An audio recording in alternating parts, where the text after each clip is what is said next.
گوێگران و بیسەرانی ڕادیۆ دەنگی گەل لە شوێنە گوێبی سێمەند سڵاوتان لەبێ. من محەممەد بابانم، ئامادەکار و پێشکەشکاری بەرنامەی پرست. پرسیەم جارشمان تایبەتە بە 45 ساڵەی دامەزرانی پاتریکێکارانی کوردستان. بۆ قسەکردن لەسەرم پرسەش میوانداری ڕۆژنامەنووس هێمن مامەدمان کردووە. هەواڵێ من بەخێر بێ. زۆر سپاس محەممەد. زۆر سپاس. سەرەتا ئەمیادە پیرۆزەکەم لە ڕێبەراپۆ لە تەواوی گەری لە سەربەزەکان و لە بەڕێزیشتان و لە تەواوی گەلی کورد لە هەر چوار پارچەی کوردستان. بەڵێ ئەمیادە پیرۆز بێت. یانە 45 ساڵ دیاتی یاخود 45مین مۆم دەکوژێنینەوە و 46مین مۆم هەڵدەکەین. ئەمیادە پیرۆز بێت لە سەرەتادا لە ماڵباتی شەهیدان لە ڕێبەر عەبدوڵڵا ئۆجەلان لە زیندانی ئیمرالی لە هاوڕێ و هەواڵەکانی لە تەواوی گەلی کورد و ڕۆحی شەهیدان شاد بێت.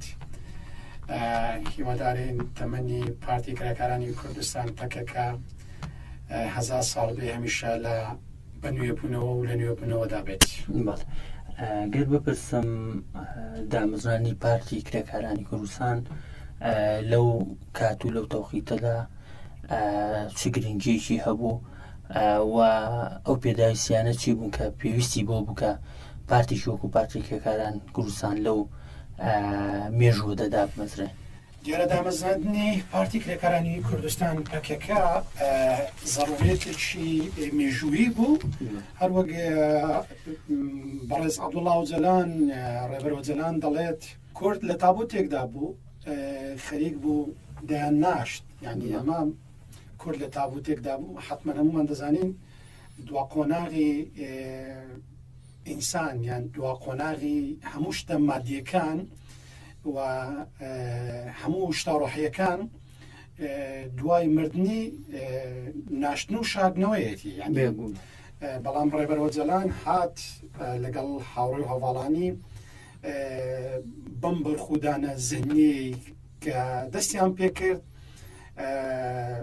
ڕۆحیان خستەوە بەر شوناس و نازنامەی کورد. یعنی زۆرجار لە ناو کورددا قسەیەکێ دەڵێ مردوو زیندوو نابێتەوە. حتا من لە ڕووە عرفانی و لە ڕووە ئاینیەکەشەوە باز لەوە دەکرێت. ینی دروستە، ینی ئینسان کە دەمرێت زیندوو نابێتەوە. بۆ هەندێک جار هەندێک قسە هەیە دەڵێن خۆ زەمانی موسای پێغەمبەر نییە مردوو زیندوو بێتەوە. بەڵام ئەگەر مبالەغە نەکەم، ئەگەر برانی ئاینی وەکو دەڵێت لێمان زوێ نەبێن، بەڕاستی ڕێبەر ئۆجەلان پێغەمبەری کوردان بوو. ڕێبەر ئۆجەلان توانی ڕۆح بخاتەوە بەر ناسنامە و شوناسی کورد. ئەو دەڵێ کاتێک لە 72 ئێمە لەگەڵ 6 هاوڕێی ترم باسی تەنها 2 شەمان کرد کە هەواڵان کورد بندەستە. تەنها دووشە هەواڵان کورد بندەستە. دەڵێ بەڵام لەم کاتەشدا ئێمە 6 دەرگامان داخست. 6 دەرگامان داخست بۆەوەی کە کەس گوێ لەم 2 وشەیە نەبێ کورد بندەستە. بەڕەوشەکە ئەوەندە لە مەترسیدا بوو. بۆیە یعنی لەم کاتەدا کە تەنانەت 45 کوردیش نەبوو شانازی بکات بە کوردبوونی خۆی. بەڵام ئەمڕۆ لە دوای 45 ساڵ خەبات ئەمڕۆ 45 ملیۆن کورد شانازی دەکات بە پارتی کرێکارانی کوردستان بە پەکەکە. ئەمڕۆ 45 ملیۆن کورد شانازی دەکات بە بوونی ئەوەی کە کووردە. ڕێبەر ئۆجەلان دەڵێ کاتێک ئێمە لە دەیەکەمان باسی کوردمان دەکرد دەیانگوت ئەمە چ ژیانێکە ئەمانە تێدان. یعنی ئەگەر تا دوێنێ لە دەیەکەی ڕێبەر ئۆجەلان خەڵک گاڵتەی دەکرد بە کوردبوون، ئەمڕۆ هەزاران دێ بە فەرهەنگ و بە کەلتور و بە شوناسی کورد فەخر دەکەن، شانازی دەکەن. بۆیە وەکو گوتم، یعنی ئەگەر تا دوێنێ 45 کەس ئامادە نەبوو بڵێ من کوردم، بەڵام ئەمڕۆ 35 ملیۆن کورد شانازی دەکات بە بوونی خۆی و بێزگە لە کورد هاوڕێم هەیە لە زانکۆکانی ئوسترالیا لە دایک و باوکێکی ئوسترالی بووە بەڵام ئەمڕۆ پاکێکە دەناسێ و شانازی دەکات بەوەی کە پەکەکەیە و کتێبەکانی ڕێبەرەوە جەلان دەخوێنێتەوە. هاوڕێم هەیە لە زانکۆکانی ئەوروپا دەڵێ خەڵکی ڕەشپێستم لەگەڵا پەکەکە دەناسێ. فەلسفە و تێزەکانی ئاشنایە بە فەلسفە و تێزەکانی ڕێبەر ئۆجەلان کتێبەکانی ڕێبەر ئۆجەلانی خوێندوێتەوە. ئێمە دەبینین لە سوسیال میدیا زۆر جار مەسەلەن ئێستا خەڵکی ئەڵمانە مەسەلەن چەند ڕۆژی ڕابردوو کۆنفرانسێکمان بینی لە ئەڵمانیا کە چۆن لەسەر ستێج خەڵک باسی پەکەکە دەکات بۆ پەڕی ئازادیەوە شانازی دەکات بە پەکەکەەوە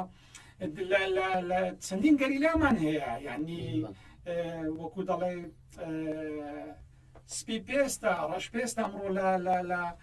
زاب لە قەندیل لە برادۆست لە هەفتانین خەبات دەکات لە ناو پەکەکەدا ئەمڕۆ بەدەیان و بە هەزاران کادیر هەن کە تورکن یعنی تۆ ئەمە زۆر گرنگە دەزانی هەواڵ محەممەد هەرچی پارتی کوردی هەیە بە هەر چوار پارتیەکەی کوردستانەوە بە پەدەکە و یەنەکە و حیزبی دیموکرات و کۆمەڵی ڕۆژهەڵات و هەموو ئەمانە هەموو ئەو ئەندامانەی کە هەیەە کوردن بەڵام پاکەکە توانی ئەم بربەستە تێک بشکێنێت یعنی ڕەنگە ئەمڕۆ پەدەکە یەنەکە چەند کەسێکیان نەبێ مەسەلەن لە نەتەوەکانی تر بەڵام بۆ موچەیە نەک وەکو ئایدیا وەکو ئایدۆلۆژیا وەکو فکر وەکو فەلسفە بەڵاتە ببوورە ئەتەوێ ئەوە بڵێ بۆ نمونە ئەوەی بەراوردی پەکەکەکە بە حیزبەکانی دیکە ڕاستە لە حیزبەکانی دیکە یان زیاتر هاوزمان و کوردن بەڵام ئەوەی کە تەواوی بۆ نمونە کۆمەڵگەکان تەواوی نەتەوە جیاوازەکان بوونیان هەیە لە ناو پەکەکەیە پێی مەبەستەکەت ئەوەیە ئەوەی کە پەکەکە دروستی کردووە ئایدیا و فەلسفەیەک هەیە لە پشتیەوە کۆی کردوونێتەوە جیاواز لە حیزبەکانی خۆمان بەداخەوە دەبینی زۆرینەی بابەتی مادی و دەستخستنی سەرمایە ینی کابرا هەیە مەسەلەن عەرەبێک هەیە مەسەلەن لە مثل ئەندامی پەدەکەیە بەڵام نەبووکو ئایدیا و نەوەکو فکروەری نەگرتووە تەنها موچێکیان بۆ بڕیوێتەوە لە کاتی دەنگداندا ڕەنگە دەنگیان پێدات بەڵام تۆ زۆر گرینگە ینی وەکو گوتم ئوسترالێک بکەی بە پەکەکە ڕەش پێستێک بکەی بە پەکەکە ئەڵمانێک بکەی بە پەکەکە وە لە هەمووشی گرنگتر تورکێکی نەژاد پەرستی ڕەگەزپەرستی کە دانانی بە کورد ئەمڕۆ نەوەکو هەردانانی بە کورد بەڵکو ئەمڕۆ لەگەڵ کورد خەبات دەکات بە هەزاران تورێکی ڕەگەزپەرستی تا دوێنێ کە حاشای دەکرد لە بوونی کورد ئەمڕۆ لەگەڵ کورد تێدەکۆشێ ئێمە دەبینین برازاکەی هاکان فیدانێک کە خەریکی جاشایەتی و نۆکەرایەتیە پێشتر بەرپرسی دەستگای میتی تورکی بووە دەستگای مخابراتی تورکی بووە و ئێستا کە وەزیری درەوەی برازاکەی هاکان فیدان ئەمڕۆ لە قەندیل بەخودان دەکات یعنی ئەمە زۆر گرنگە ئەمە زۆر گرنگە کە تۆ مثلەن تورکێکی ڕەگەزپەرست بینیت لەگەڵ خۆتدا خەبات بکات قەنەعەت پێ بێنی خەبات بکات برازایەکی دەستگای مخابراتی تورکی بینی بیکەی بە ئەندامی خۆت و لەگەڵ شان بەشانی تۆ خەبات بکات ئەمە بەڕاستی نەوەکو لە ناو پارتە سیاسیەکانی کوردستان مبالغە نەبێت لە مێژووی سیاسەتدا شتیوان نییە یعنی نەمان بینیەوە مەسەلەن بۆ نمونە ئیخوانیەک بێت مەسەلەن ئینگلیزێک بکات بە ئیخوانی قەت گوێ دێ بۆ تۆ ئیخوانیەک بڵێن وەڵایی کاکە حیزبی ئیخوان کەسێکی ئینگلیزی هێناوە کردی توێ ئیخوان نەبووە مەسەلەن بیستومانە بڵێن وەڵایی کاکە نازیەکان عەرەبێکیان هێناوە کردویانە بە نازی نەبووە لە مێژووی سیاسەتدا لە مێژووی پارتی سیاست هەموو پارتە سیاسەتەکان گەر لێکی دەیتەوە یان بگەڕێتەوە بۆ مێژوو نەبووە بەڵام ئەم فەرین بۆ پەکەکە کە توانیوێتی قەنەعەت بە تورکێکی ڕەگەزپەرست بێنێت قەنەعەت بە ئوسترالێک بێنێت قەنەعەت بە ڕەشپێستێک بێنێت قەنەعەت بە ئەڵمانێک بێنێت کە ئەمڕۆ شان بەشانی تۆ خەبات بکات کەواتە دەمەوێت چی بڵێم لێرە خەباتی پەکەکە نەبەتەنیا بۆ کوردە بەڵکو خەباتی پەکەکە بۆ تەواوی مرۆڤایەتیە، بۆ گەلانی ڕۆژهەڵاتی ناوەڕاستە، بۆ تەواوی مرۆڤایەتیە. واتە بەرخودانی پەکەکە تەنها وەکو حیزبێکی ناسیۆنالیستی ڕەگەزپەرستی قەومی نییە، بەڵکو بۆ ئازادی مرۆڤەکانە، بۆ پێکەوە ژیانە، بۆ جوانکردنی ژیانە، بۆ ئارامی ژیانە، بۆ گەڕانەوەی ئارامیە بۆ ناوچەکە. گەر بپرسم یاخود دوا پرسیارم کرد لە قۆناغی مێژووی کە پەکێکی تێدا دروست بووە، بە گرنگترێ زانم کە زیاتر باز لە دۆخی ئێستای پەکەکە و گرنگی پەکەکە بکەم بۆ دۆخی ئێستای کورد. بەڵام ئەگەر بپرسم بەراورد بە پێش دروستبوونی پەکەکە، دۆخی کورد یعنی پێش دروستبوونی پەکەکە لە چه ئاستێکدا بوو وەلی ئێستا لە چه ئاستێکدا؟ من لە وەڵامی پرسیاری یەکەمیش قسەکانم درێژ کردەوە، باسی ئەوم کرد، یعنی تا دوێنێ 45 کورد نەبوو شانازی بەخۆی بکات، 45 کورد نەبوو بە ئاشکرا بڵێ من کوردم، بەڵام ئەمڕۆ زیاتر لە 45 ملیۆن کورد شانازی بەبوونی خۆی دەکات وەکو کوردێک، شانازی بە پەکەکە دەکات. یاما ینی ئەمە گۆڕانکاریی زۆر زۆرە، 45 کەس 45 ملیۆن کەس، ینی بەراوردێکی زۆر زۆر زۆرە. یعنی تۆ تا دوێنێ 45 دلارت پێ نەبووە، بەڵام ئەمڕۆ 45 ملیۆن دلارت پێە. ئەمە ئەگەر لە ڕەوە مادیەکەوە سەیریکەن، ینی کەسێک لە هەفتاوە 45 دلاری لە جیفان نەبووە، بەڵام ئەمڕۆ 45 ملیۆن دلاری هەیە. ینی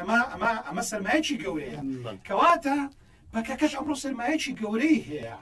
ئەگەر دوێنێ لە دەیەکەی خۆی وەکو ڕێبەر وەجەلان دەڵێ دەیان بدەما خەریکی چ ژیانێکن گاڵتەیان پێ دەکردین، پێمان پێ دەکەنین، بەڵام ئەمڕۆ هەزاران دێ لە هەر چوار پارچەی کوردستان شانازی دەکات بە پەکەکە و بە کوردبوونی خۆی. کەواتە پەکەکە حیزبێکە هەمیشە وەکو ڕێبەر ئەوجەلان دەڵێت هەمیشە لە گەنجبووندایە. یعنی گە تەماشای مێژووی بەشێتیش بکەین، قۆناغی مناڵی، قۆناغی هەرزەکاری، قۆناغی گەورەبوون و لە 45 ساڵی پێی دەڵێن بەرەو پیری دەڕات، بەڵام پەکەکە تەمەنی 45 ساڵە ئەمڕۆ لەو پەڕی گەنجیدایە، لەو پەڕی بەرخوداندایە. ئەمڕۆ هەموو دنیا لەسەر پەکەکە گرەو دەکات. ئەمڕۆ زلهێزەکان، ئەمڕۆ شەڕی جەمسەرەکان لەسەر پەکەکەیە. ئێمە دوێنێ بینیمان ژاپۆن پەکەکەی لە لیستی ڕەش دەرهێنا، لەولاوە تورکیا و پەدەکە تەنگاو بوون. یعنی وڵاتێکی وەکو زلهێزێکی وەکو یابان کە ئەمڕۆ یەکێکە لە حەوت جەمسەرە گەورەکەی جیهان، پەکەکەی لە لیستی تیرۆر دەرێنا. ئەمە ڕەنگە ژاپۆن لەبەر خاتری وەک دەڵێ چاوی ڕەشی کورد نەبێت، لەبەر خاتی چاوی ڕەشی پەکەکە نەبێت، بەڵام ئەمە شەڕی زلهێزەکانە، ئەمە شەڕی مەسەرەن گرەوکردنەکانە، ئەمە کارتی فشارەکانە. یعنی کورد ئەمڕۆ وەرەقەیەکی گرنگە، ئەمڕۆ کورد کارتێکی گرنگە لە ساحەکەدا. ئەمڕۆ یعنی گەر بەس تەمەشای میدیای دنیا بکەی، ڕۆژانە بەیانێن کاڵەخە هەڵسان، هەزاران هەواڵمان، هەزاران راپۆرتمان دەبینین و دەخوێنینەوە لەسەر پەکەکە، بە هەزاران راپۆرتی عەرەبی و ئینگلیزی. کەواتە تۆ بوونت هەیە، بۆیە بەم هەموو شێوەیە باز دەکرێت. کورد دەڵێت بەر لە داری بەردار دەگیرێ، کەواتە پەکەکە دارێکە بەرهەمی هەیە، پەکەکە دارێکی زلهێزە، پەکەکە بوونی هەیە. بۆیە ئەمڕۆ هەموو شەڕەکان، هەموو گرەوەکان، هەموو کارتەکان، هەموو دانووسانەکان هەر لەسەر پەکەکەیە. بۆیە ئەگەر بە بەراورد لەگەڵ دوێنێ باسکەین، بەڕاستی بەراوردێکە زۆر گەورەیە، بەراوردەکە جیاوازەکە زۆر مابینیان زۆر جیاوازە.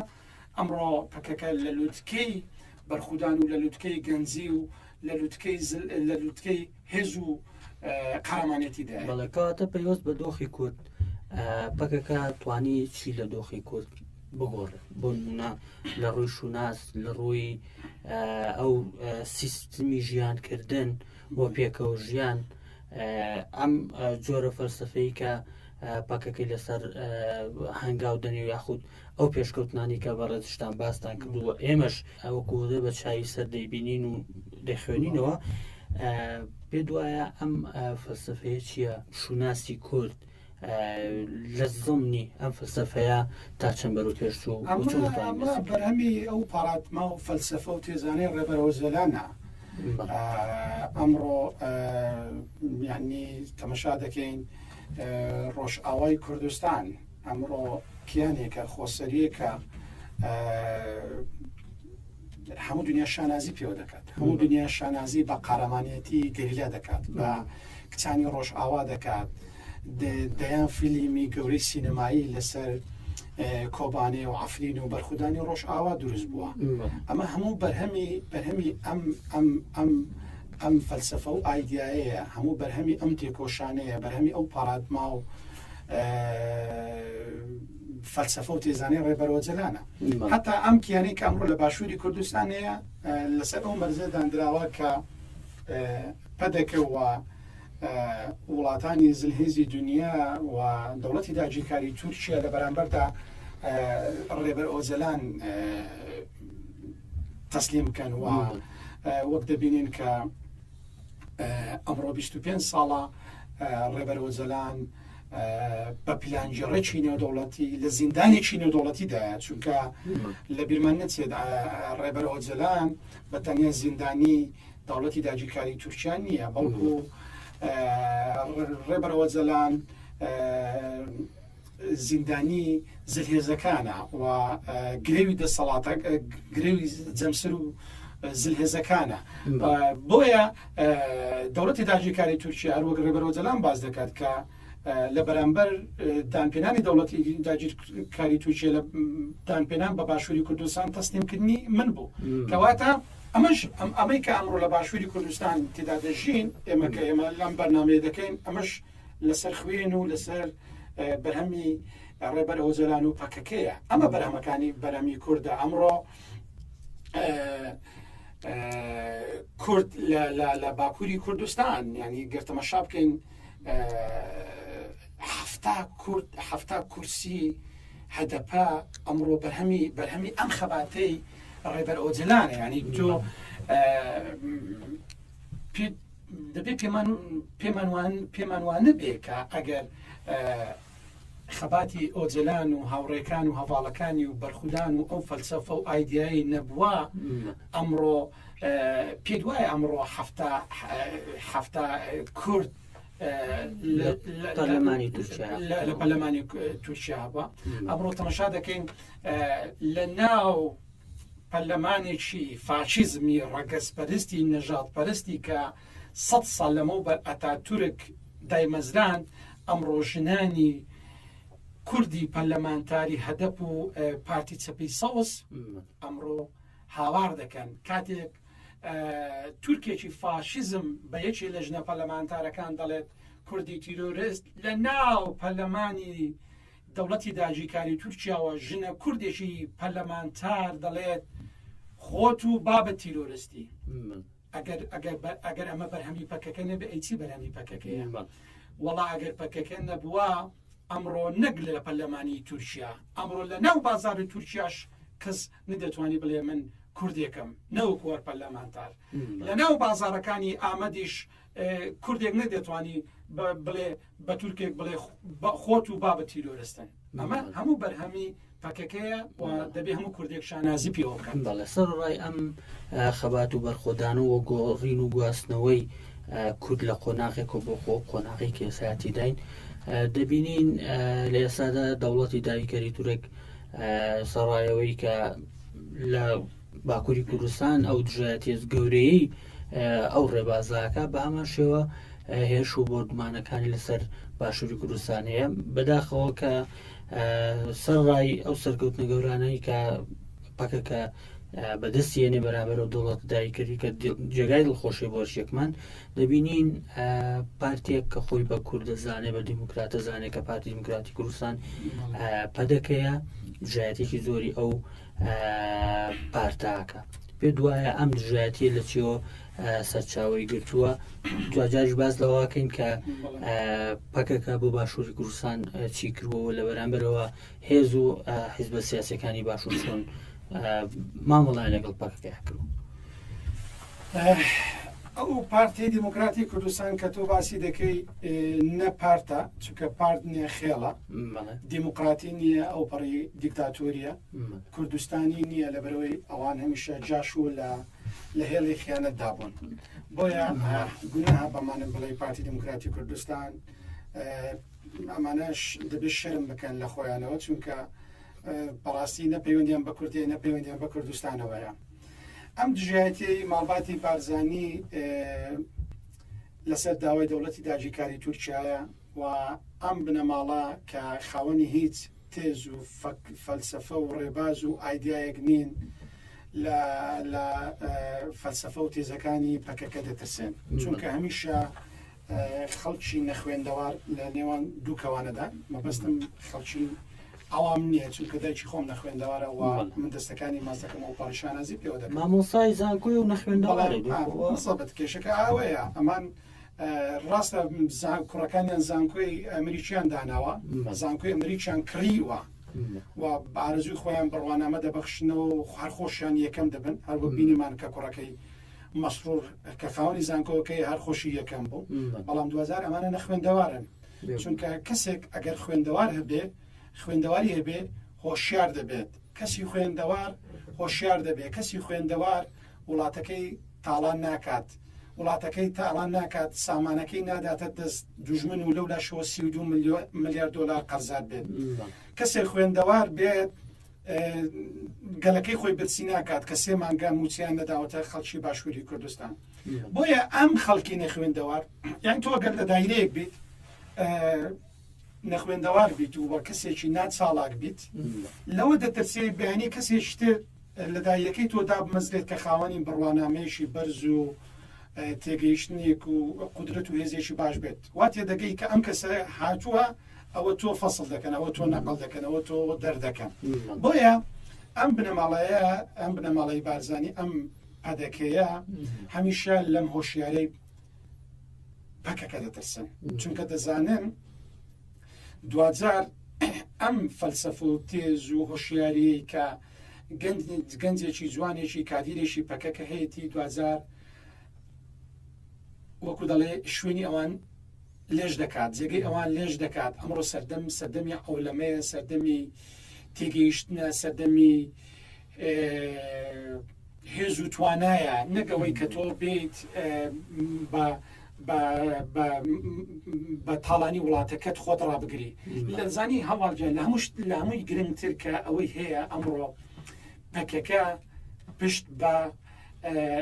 لە ڕوو ئابوووریەکەەوە مە زۆر گرنگە لە ڕوو ئابوووریەکەەوە پشت بەخۆی دەبەستێت هەروەک ڕێبەرەوە جەلان لە کتێبی دادگای مێژوو کە گفتوگویەکە لەگەڵ مامۆستا بای مەحمەد لەگەڵ مامۆستا ڕەسوول محەممەد ڕەسوول هاوار لەو کتێبەدا باز لەوە دەکات دەڵێ ئەوەی کە گرنگە ئەوەی کە جێگەی دڵخۆشیە ئەوەی کە دڵخۆشیە سەرچاوەی ئابووری پارتی کرێکارانی کوردستان 1990 خۆییە یعنی دەبینین گەنجێکی کورد لە ئەوروپا لە بەنی تا ئێوارە کرێکاری دەکات بەڵام وەکو هەستێکی کوردایەتی وەکو ئەخلاقێکی ئینسانی وەکو ئەخلاقێکی نیشتیمانی وەکو ئەخلاقێکی مرۆڤایەتی سەری مانگ 2 یۆرۆ 3 دلار بۆ خەباتی پەکەکە دادنێت ئەمە زۆر گرنگە کە تۆ سەرچاوی ئابوووریەکە سەر بەخۆ بێ ڕێبەرۆجەران دەڵێت ئێران حەز دەکات هاوکاریمان بکات لە ڕاستیدا بەڵام ناوێرێت بۆیە 1990 و هەندێک جار دەڵێ ئەگەر مبالغەم نەکرد بێت 100 ئابوووریەکەی پەکەکە خۆماڵیە ئەمە زۆر گرنگە یعنی بۆچی گەر تەماشای بگەرنەوە بۆ مێژوو زۆربەی پارتەکانی باشووری کوردستان و پارچەکانی تریش هەمیشە لە ژێر فەرمانڕەوایی وڵاتانی تر بوون مەسەڵەن مەڵام مستەفا کاتی خەباتی کردووە بۆ باشووری کوردستان ڕۆژێک پارەی لە ساواک وەگرتووە ڕۆژێک پارەی لە موسادی ئیسرائیلی وەگرتووە ڕۆژێک پارەی لە ساواکی کۆماری ئیسلامییان واتە پێشی تەڵاعات وەرگرتووە بۆیە کە تۆ کە ئابوووریەکە سەربەخۆ نەبوو دەبێت بچێ ژێباری ئەو مەسەلەن موساد کە هاوکاری ئابووری دەکات بەیانی چیت پێ بڵێ دەبێت و ئەو بکەیت ساواک ئیطلاعات کە هاوکاری مادی دەکات چی بووێت لە تۆ دەبێت ئەوەی بۆ بکەیت بۆیە ئەم سەربەخۆی ئابووریەی پەکەکە زۆر گرنگە ئەوان ئەم حیزبەی کە باست کرد پەدەکە زۆر لەم سەرچاوە ئابووری سەربەخۆی دەترسن لەم فکر و ئایدایە دەترسن پێیان وایە ڕۆژێک شوێنی ئەوان سۆڵ دەکات و دەبینین لە ئێستادا ئاماژەکان دەرکەوتون وردە خەڵکی باشووری کوردستان لەم چەند ڕۆژی ڕابردوو لە یادی دامەزرانی مۆمی 46 ساڵ لە سوسیال میدیا خەڵکی باشوور چی دەکات بۆ پەکەکە دەیان نووسەر دەیان ڕۆژنامە نووس سەدان نووسەر لە مەقالەکانیان باز لەوە دەکەن کە پەکەکە تەنها حیزبێک نییە بۆ باکووری کوردستان بەڵکو و پەکەکە بۆ باشووری کوردستانی زەرورە و وردە ئێمە تەماشا نەکەین ئەمڕۆ پەدەکە باوکاری دەوڵەتی داگیرکاری تورکیا ڕۆژانە هەر کوردێک دەگرێت کە لە فیسبوکەکەی خۆی پۆستێ بک لە سەپەکەکە یان وێنی ڕێبەرەوە جەلاندا بکەن ئەمڕۆ بە هەزاران بە سەدان هەزار بە ملیۆنیان کورد لە باشووری کوردستان ستایشی خەباتی پەکەکە دەکەن و هەمویان هاوار دەکەن کە خەباتی پەکەکە بۆ باشووری کوردستانیش گرینگە و بۆ ئەوەی کە باشووری کوردستان کە داڕماوە لە هەموو شتێک پەکەکەیەکمان پێویستە بۆ ئەوەی جارێشتر پەروەردەمان بکاتەوە بۆ ئەوەی کە نیشتیمانمان خۆش بێ ژینگەمان خۆش بێ دایکمان خۆش بێ ژنمان خۆش بێ نیشتیمانمان خۆش بێت هەمویان هاوار دەکەن کە پێویستە پەکەکە لە باشووری کوردستان هەبێت بۆ ئەوەی جارێشتر مرۆڤایەتی پەروەردە بکات ئەمڕۆ تەماشا دەکەین لە باشووری کوردستان هەموو خەڵک یعنی نزیکەی 3 مانگە لەم شاری سلێمانیە لە ڕانیە لە هەڵەبجە لە هەولێری داگیرکراو مامۆستایان هاوار دەکەن خۆپیشاندان دەکەن موچەکانمان بگەڕێتەوە سەربەختا نەفرەت لە خەباتتان ئێمە لە دروشمەکان کە لە خۆپیشاندانەکانم ڕۆژانە ئاش بەتاڵ بە ئاش بەتاڵ مەسەلەن هەمویان دەڵێن بڕۆن چۆلیکەن ئەمە بەرهەمی چییە بەرهەمی ئەم خەباتەی پەدەکەیە بەرهەمی ئەم جاشایەتیە کە دروستیان کردووە بۆیە خەڵکی باشووری کوردستان هەمووی هاوار دەکات کە پەکەکەیەکمان پێویستە و پەدەکەش ئەم ترسەی هەیە کە پەکەکە ببێ بە ئەلتەرناتیڤی ئەوان و بوشە گومان ئەروەک ئیزافەیەک جاران بەهۆی ئەو سیاسەتی کە بۆ نەپەدەکە و حیزب سیاسەکانی دیکە کردویانە کۆمەڵێک شکستیان ڕوبەڕووی خەڵکی باشووری کوردستان کردوەوە بەڵام لە دوای دامەزرانی پەکەکە هەمیشە ئەگەر هەر ناخۆشیێکی ژاتبێت زۆر بیستمانە کە ئێمە هێزێک هەیە پاڵپشتیمانەکە بێگومان ئەوش هەباڵ محەممەد بە پەدەکە و هەموو حزبەکانی باشووری کوردستان بزانن ئەمە زیادکە ئەمە مەبەستەکەی من قسەی خەڵکی ینی خەڵک ئاوابی دەبێ هەموو پارتەکانی باشووری کوردستان بە تایبەتی پەدەکە بزانێت بە خەڵکی باشووری کوردستانیش باش دەرچی بۆمە کردووە ڕۆژانە دەبینین چ لە نووسیندا چ لە قسەکردندا دەبینین و پەدەکەش دەبێت ئەمە ببینێ و دەشبینێت بەڵام وەکو هەولێری گوتنی خۆیان لە ژێری دەدەن پەدەکە باش دەزانێت ئەگەر پەکەکە نەبێت دەوڵەتی داگیرکاری تورکیا بە 5 دقه ئەم باشووری کوردستانە داگیر دەکات کە داگیری کردووە هەمومان بینیمان کاتێک کاتێک داعشات کە 2 پیکە بوون کە هەمووی بیسی چەکدار بوون بەڵام جێشە زلهێزەکەی بنەماڵی بارزانی کە هەر کوڕێکی بارزانی لیوایەکی هەیە لیوای گوڵان لیوای بارزان لیوای سەفین نازانم لیوای لەشکریەکی تایبەت هەر کوڕێکی مەسعود بارزانی و مەسعود بارزانیش خاوەنی لیوایەکەن و هەر لیوایەک پێکاتوە لە 3000 کەس ئێمە بینیمان کاتێک داعش گەیشتە مەخمۆر کاتێک داعش هاتە ناو کەرکووک ئەمە گەری لە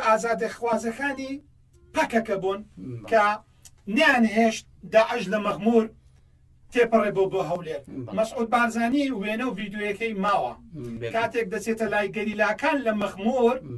لەسەر ئاردەکەدا دەنیشێت و پێڵاوەکەشی لە پێ دەکاتەوە کاوان لە ژیانیاندا پێڵاوەکانیان لە پێ ناکەنەوە هەتا بۆ ناو مزگەوتیش بە پێڵاوە دەڕۆن بەڵام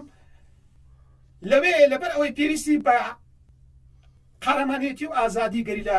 ئازادی خوازەکان بوو لە مەخمۆر مەسعود بارزانی لەسەر عەبدی ڕەقدانیش بۆ پێڵاوەکەشی لە پێکردەوە بۆیە پەدەکە دەبێت باش بزانێت ئەگەر پەکەکە نەبێت ئەوان بە 5 دقیقە حەشدی شەعبی دەگاتە مەسیف دەگاتە 100 ماڵی مەسعود بارزانی ئەگەر پەکەکە نەبێت بە 5 دقیقە دەوڵەتی چووکە ئەگەر پەکەکە نەما ئەو کاتە دەوڵەتی داگیرکاری تورکیا لەبەرەوەی خەریکی پەکەکە بێت خەریکی کوردی باشوور دەبێت